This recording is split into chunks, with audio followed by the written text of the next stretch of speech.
Thanks for joining us for another installment of our video feature series, Explore the RiverBend. We're going to take you on a trip through the area's great natural attractions, explore our own urban legends, and highlight the small businesses that we visit day to day, and shed some light on the services that we might not otherwise think about. So come with us as we explore the RiverBend. Thank you, and good evening, radio audience. Our guest tonight on this first of a series of unusual programs is an extremely unusual young man.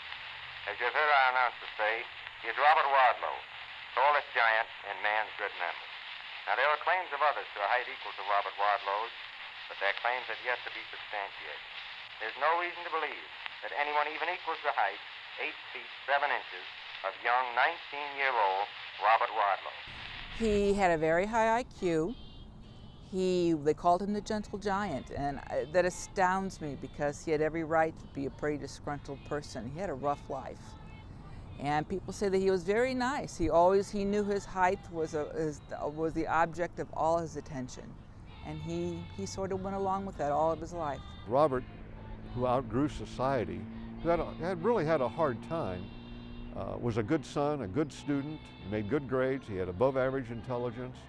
We have a recording of him in New York when he was 18, describing Alton, Illinois, and all the good things that we like about Alton. And I listened to that recording, and I thought he was more intelligent than the fellow doing the interview. I've never been out your way, Alton, Illinois, so I'd like you to tell me something of your childhood out there in Illinois.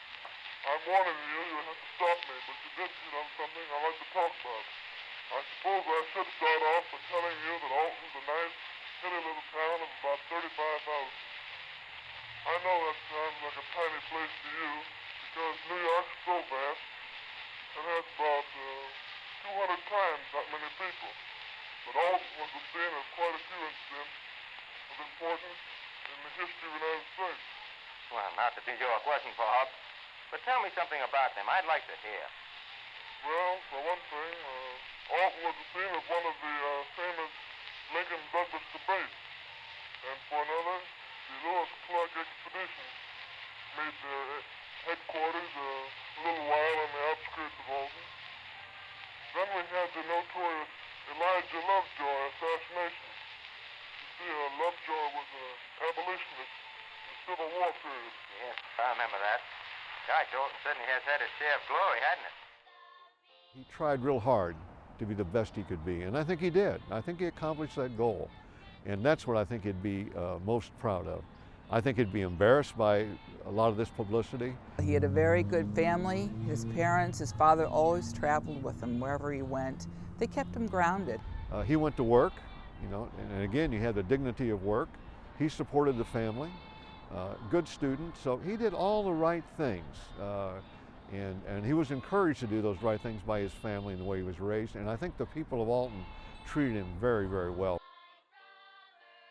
Robert is memorialized in a crude way at Ripley, believe it or not, and some of those things, which is not really more of I'd say a freakish thing. And I got the idea of doing something to recognize Robert, and I wanted to study his personal life. And the more I studied Robert, I thought we had a good story to tell, and we could do a first-class statue. Well, Ned Giberson was the sculptor, and he had 3 different positions, 3 different statues that he made of Robert for the city to choose from. And the city, of course, chose the one which is across the street, but Ned said that his favorite was the one with Robert standing with his hand on his hip. I wanted it at a site like this, and we had a number of offers. We had offers to put it in shopping malls and different places in town, but Robert went to school here when it was Shirtliff, and we got a lot of cooperation from Southern Illinois University. And the hook, as you know, is that he is the world's tallest person. We had to have more than just being the tallest person. One of the big things that I carried with it as a theme was be the best you can be, because that's what Robert did. And so our theme was stand tall, be the best you can be. And that's all you can ask of someone. And coincidentally, he happened to be, and still is, the world's largest person, tallest person. And I hope people that visit this site will take a look at his personal life because there's a lot to be admired.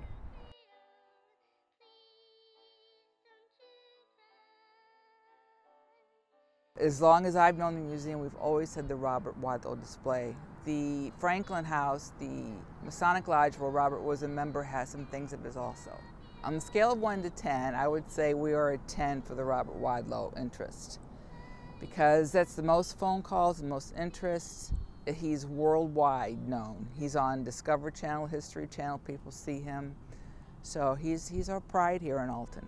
He came to these small towns. He was the entertainment. He was the interest, because there was no television. The radio was new, and here's this tall boy. And by the way, they came to see a tall, nice-looking, gentle kid. He was a kid. I think if he were alive today, he would be a speaker. He would talk about his life, because that was, I'm sure people had millions of questions about how he lived a daily life. I never heard a bad thing about him, and the thing that's amazing is they kept going back to say, well, he was just a normal guy. Well, he had to work hard to be a normal guy. He was interested in photography and in guitar playing, but his fingers were too large. He had a very difficult time walking. Robert would adjust. Robert had to, his whole life was adjustment. That's what he had to do, and we all have to adjust. People hate change, they fight change, but change is with us and you have to adapt. I think he would have done very well. In terms of celebrity, yeah, I think based on his life, he probably enjoyed that, but I think he would have used it for the correct reasons.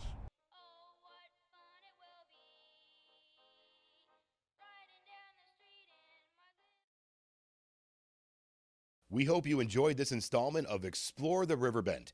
Be sure to read the accompanying article for more information.